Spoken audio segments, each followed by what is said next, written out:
Next मैं बात कर रहा हूं 2017 ऑनर्स की। बोल्ड है following details of P limited for the year ended 31 March 2016 are furnished.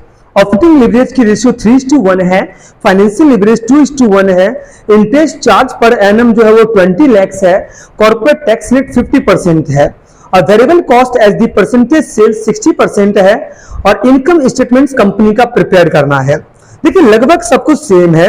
यहां पर आपको variable cost as the percentage sale, income statements जानने के लिए ना आपको सेल्स का जानकारी होना चाहिए। बिना सेल्स आपको ये सब चीजें नहीं पता चलेगी। तो सर इसमें स्टेप्स बाय स्टेप्स तो हमें जाना ही पड़ेगा, नहीं तो फिर क्लियर हमें समझ में नहीं आएगा। तो फर्स्ट स्टेप जो हम फॉलो करेंगे ना वो होगा फाइनेंशियल लिवरेज का। जब इनकम स्टेटमेंट्स बोलेगा, फाइनेंशियल लिवरेज का फॉर्मूला होता है EBIT by EBT। EBIT by EBT, financial leverage का रेशियो 2:1 है, तो यहां लिखेंगे 2 इक्वल टू EBIT और EBIT निकालने का EBT निकालने का फॉर्मूला है EBT minus interest, EBIT minus interest. तो अब इसको कर दीजिए, तो ये आपका हो जाएगा 2 EBIT, क्योंकि EBIT आपको नहीं पता है तो EBIT माइनस इंटरेस्ट आपको बिल्कुल पता है 20 लाख है, तो ये हो जाएगा 2 EBIT minus 40 lakh equal to EBIT। तो 2 EBIT minus EBIT equal to 40 lakh. तो EBIT जो हमारा निकल गया, ये निकल गया 40 लाख का। क्लियर है? अब तो ये तो हमें वो मिल गया earning before interest and tax. Then after हम चले जाएंगे ऑपरेटिंग लिवरेज का। सर ऑपरेटिंग लिवरेज का जो फॉर्मूला होता है ये है कंट्रीब्यूशन बाय EBIT और ऑपरेटिंग लिवरेज के लिए जो रेशियो दिया गया है ये है 3:1, यानी कि 3 equal to contribution by 40 lakh. Contribution equal to 40 lakh into 3, ये आपका आ जाएगा 1 करोड़ 20 लाख। कोई दिक्कत है आपको? 1 करोड़ 20 लाख कंट्रीब्यूशन आपका कितना निकल गया? 1 करोड़ 20 लाख। कोई दिक्कत है यहां तक?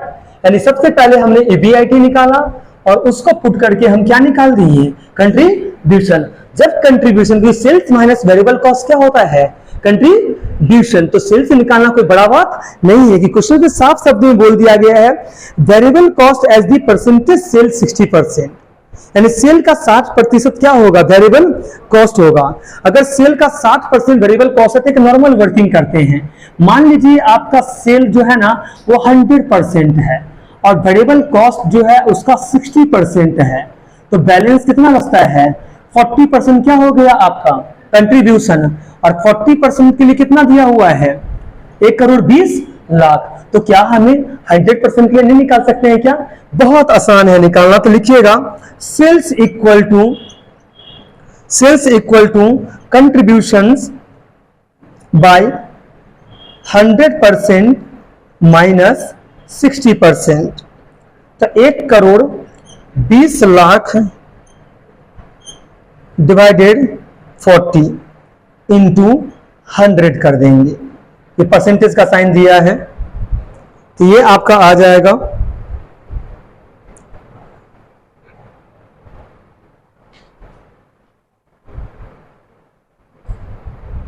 3 करोड़ रुपया। कितना आ गया? 3 करोड़। तो सेल्स कितना हो गया आपका? सेल्स हो गया आपका 3 करोड़।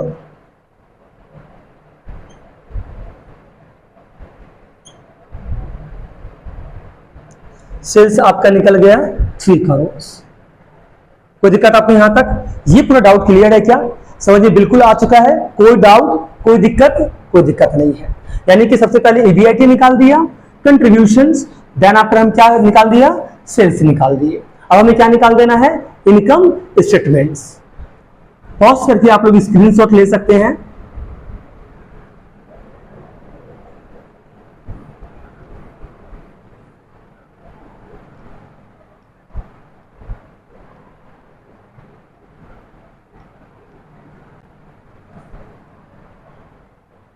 चलिए नेक्स्ट हम बात प्रिपेयर करते हैं स्टेटमेंट्स, जो हमारा इनकम स्टेटमेंट्स है ये प्रिपेयर करते हैं।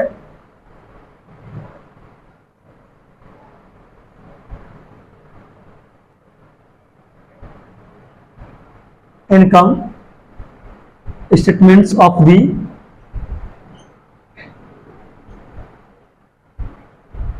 Income statements of the company.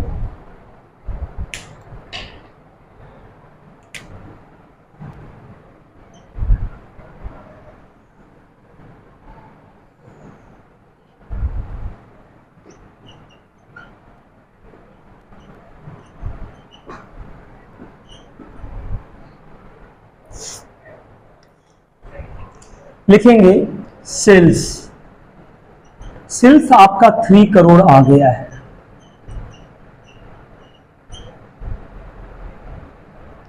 Sales से माइनस करेंगे वेरिएबल कॉस्ट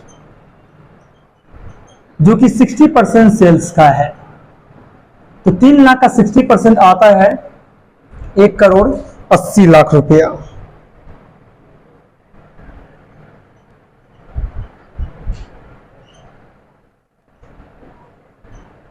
ये बैलेंस आएगा 1 करोड़ 20 लाख रुपया। बैलेंस आएगा 1 करोड़ 20 लाख रुपया, जो कि हमारा निकल जाएगा कंट्रीब्यूशंस। कंट्रीब्यूशन से माइनस कर देंगे हम लोग फिक्स्ड कॉस्ट। तो फिक्स्ड कॉस्ट जो है क्वेश्चंस में गिवन नहीं है, तो चलिए कोई दिक्कत नहीं है। फिक्स कॉस्ट जैसे ही माइनस करते हैं हमारा निकल जाता है ईबीआईटी। तो जो ईबीआईटी क्वेश्चंस में गिवन है वो ऑलरेडी हमने कंप्यूट किया था, तो ईबीआईटी निकला था आपका कितना 40 लाख रुपया। याद करिए वर्किंग में 40 लाख रुपया। ईबीआईटी से माइनस करिए, कंट्रीब्यूशन से ईबीआईटी माइनस करते हैं तो हमारा फिक्स कॉस्ट किस रूप में निकल जाएगा, बैलेंसिंग फिगर में। तो 1,20,000 यहाँ 40,000, 40 लाख, 1 करोड़ 20 लाख है, 40 लाख है, तो बैलेंसिंग फिगर कितना आएगा 80 लाख रुपया। ये आ जाएगा 80 lakh rupees.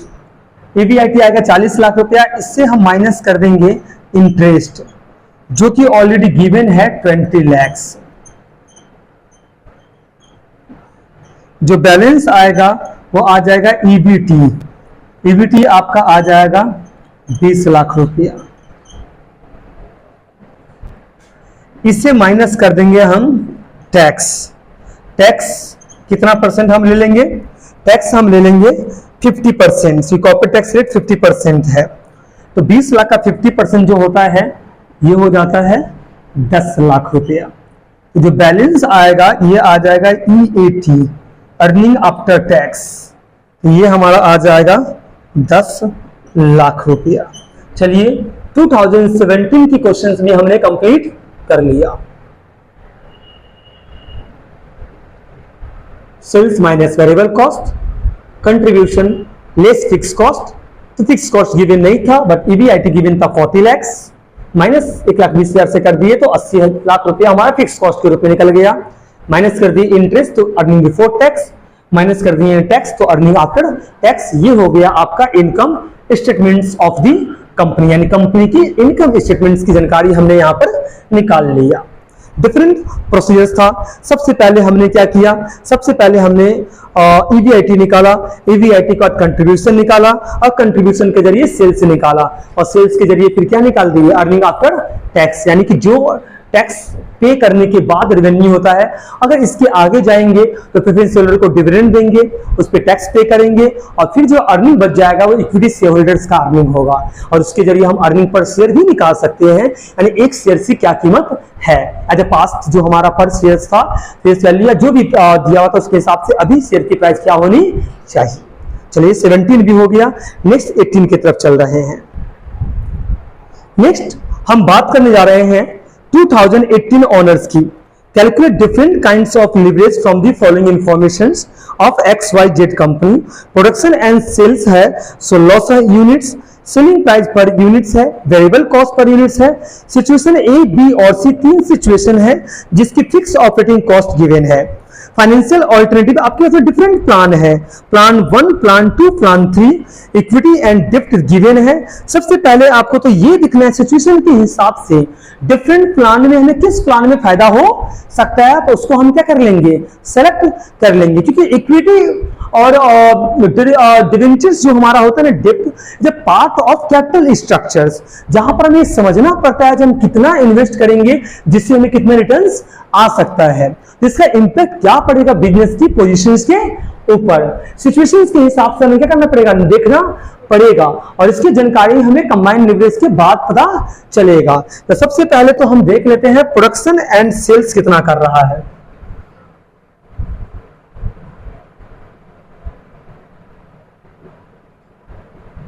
Production and sales की बात करूं तो ये 1600 यूनिट्स करके है, इन यूनिट्स में गिवन है, तो इसमें मैं यूनिट्स लिख देता हूं 1600।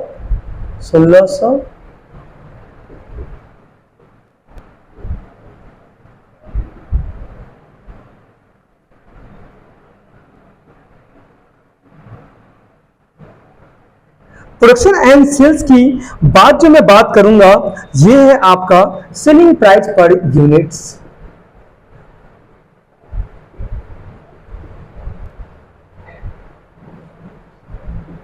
एक बार नंबर देते हुए चलेंगे क्योंकि ये बहुत जरूरी हो जाता है, नहीं तो फिर दिक्कत हो जाएगा। ये आइटम नंबर 1 था, ये नंबर 2 है। सेलिंग प्राइस पर यूनिट्स है हमारा दिया हुआ है 30 करके।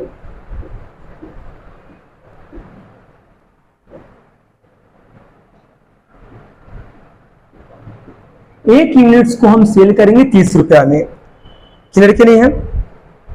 ओके, तो ये तो हमारा हो गया, तो हम देख लेते हैं ये हमारा जब हो गया तो इसके हिसाब से हमें क्या करना है, सेलिंग प्राइस दे दिया है। अब नेक्स्ट जो नंबर 3 है वो भी हम देख लेते हैं, वेरिएबल कॉस्ट पर यूनिट्स कितना गिवन है। Variable cost per units, variable cost per units 20 करके है।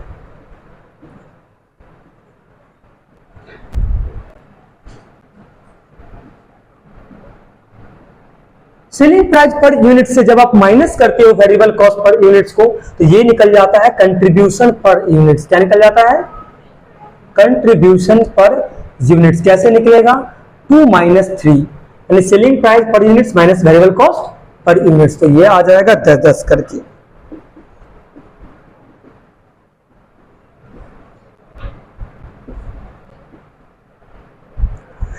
कंट्रीब्यूशन जब निकल गया तो हम अगर बोले आप टोटल कंट्रीब्यूशन निकाल दो, क्या निकाल दो, टोटल कंट्रीब्यूशंस आपको निकाल देना है। ये आ गया नंबर 4, टोटल कंट्रीब्यूशन आपको निकाल देना है किसमें, वैल्यू में। किसमें, वैल्यू का मतलब है रुपीज में। ये कितना हो जाएगा, ये हो जाएगा आइटम नंबर 1 को मल्टीप्लाई कर देंगे से आइटम नंबर 4 से, 1600 इंटू 10 कर दीजिएगा तो 16,000 हो जाएगा। ये पूरा हो जाएगा 16,000।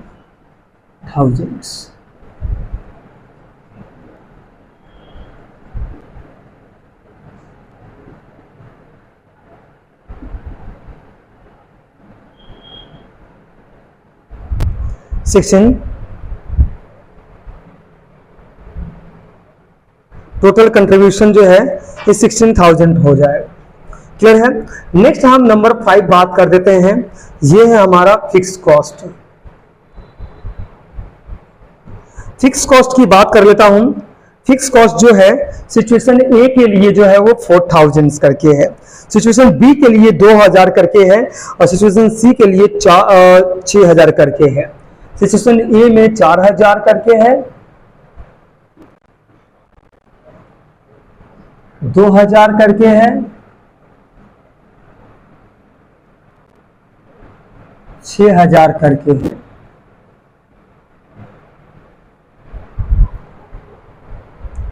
नेक्स्ट हम नंबर 6 की बात करते हैं, ये तो हमारा आ गया।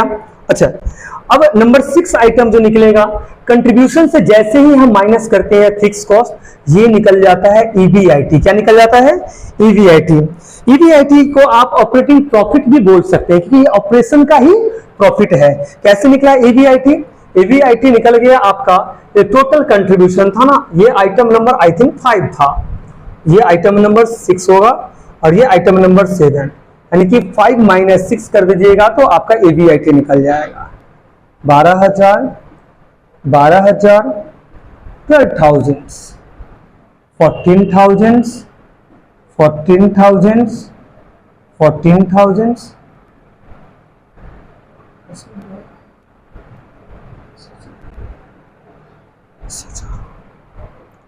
अच्छा नंबर 8 आइटम्स देखिए EBIT से हमें क्या ले माइनस कर देना है, इंटरेस्ट। तो जैसे ही मैं इंटरेस्ट माइनस करूंगा ना अर्निंग बिफोर टैक्स निकल जाएगा। क्या निकल जाएगा, अर्निंग बिफोर टैक्स। सिचुएशन 1 की बात करता हूं। प्लान 1 में 5,000 रुपए का लोन लिया जिसके ऊपर 10% इंटरेस्ट पे करेंगे। प्लान 2 में 10,000 का लोन लिया जिसके ऊपर 10% इंटरेस्ट पे करेंगे, 1,000 होगा। अब प्लान 3 में 15,000 का लोन लिया जिसपे 10% इंटरेस्ट पे करेंगे तो 1,500 होगा। यानी कि 500, 1,000 और 1,500 ये हमारा क्या निकल जाएगा, इंटरेस्ट निकल जाएगा। सिंपल सी चीज है। प्लान 1 में 500, फिर 1000, फिर 1,500। अब डेप्थ के ऊपर निकाल लेंगे ये चीजें। 500, 1,000, 1,500, 500, 1,000 एंड 1,500। तो हमारा आइटम नंबर 9 जो निकलेगा वो EBT निकल जाएगा। EBT निकलेगा 7 माइनस 8।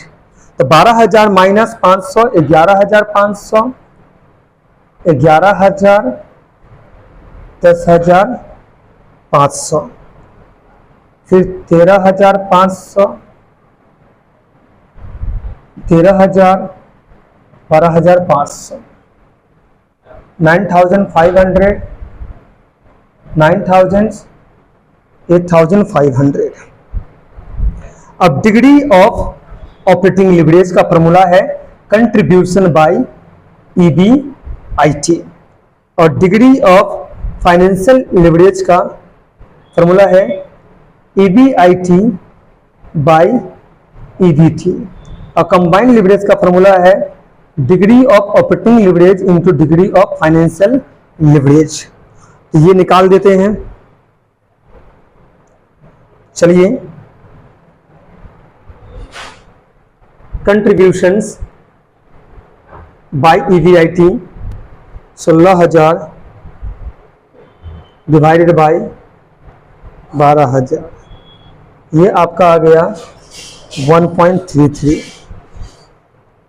ये हम पहले से ही लिखे हुए हैं 1.33। इसका भी आपका आ जाएगा 1.33, इसका भी आ जाएगा आपका 1.33 और इसका निकाल दीजिए। टोटल कंट्रीब्यूशन 16,000 डिवाइडेड बाय 14,000 ये आ गया 1.14, 1.14, 1.14, 1.14। तीसरे का कर देते हैं 16,000 डिवाइडेड बाय 10,000 तो डायरेक्टली ये 1.6 आ रहा है। 6 आ रहा है। कोई दिक्कत है?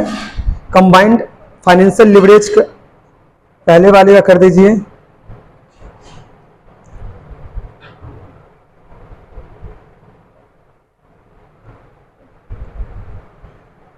EBIT 12,000, EBT 11,500। ये आपका आ गया 1.04। 12,000 डिवाइड बाई 11,000 ये आ गया 1.09। 12,000 डिवाइड बाई 10,500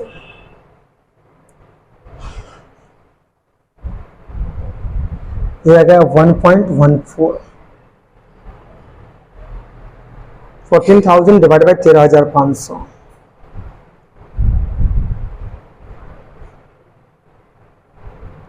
ये आ गया 1.03।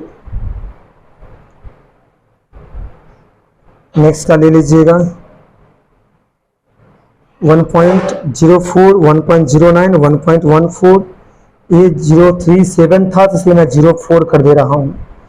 नेक्स्ट का ले लीजिए 1.08, 1.12, फिर 1.05, 1.11 और बताइए 1.18 आ गया। ठीक है, अब डिग्री ऑफ कंबाइंड लिवरेज ले लेते हैं, तो इसका निकाल चुके हैं ये लोग 1.38, फिर 1.45, फिर 1.52, फिर 1.19, फिर 1.23, फिर 1.28, फिर 1.68, फिर 1.78, फिर 1.89। अब आपको बताना है लो रिस्क किस में है और हाई रिस्क किस में है, लो रिस्क किस में है एंड हाई रिस्क किस में है। ध्यान से देखिएगा, कंबाइंड लिवरेज प्लान 1 का देखिए कितना दिया हुआ है 1.38, 1.38 है, 1.45 है, 1.52 है, 1.19 है, 1.89 है इसका। तो 1.89 जो है उसका रिस्क क्या है, इसमें सब में से सबसे ज्यादा किसका है 1.89, इसका रिस्क जो है ना वो हाई में आ जाएगा। किस में आ जाएगा, हाई में। और उसके बाद हम बात करते हैं, उसके बाद सबसे लोअर जो है ना ये है 1.19, तो ये लो रिस्क हो जाएगा। कैसे, सिचुएशन बी के हिसाब से प्लान 1 में रिस्क काफी लो है और सिचुएशन सी के हिसाब से प्लान 3 में जो रिस्क है वो क्या है, काफी हाई है। तो हमें पता चल गया रिस्क हाई एंड लो किस में है। अगर आपको समझ में आया हो तो आप नोट डाउन कर लीजिए, कोई डाउट हो तो टेलीग्राम चैनल्स पे या कमेंट पे आप लिख के पूछ सकते हैं। और लाइक जरूर करिए कि लाइक करने से या तो आपका कमेंट करने से हमें ये समझ में आता है कि आपकी प्रॉब्लम कहां पर हो रही है, उसको हम पूरी तरीके से सॉल्व करने की कोशिश करेंगे। चलिए, आप लोग को समझ में आ गया हो तो थैंक यू सो मच।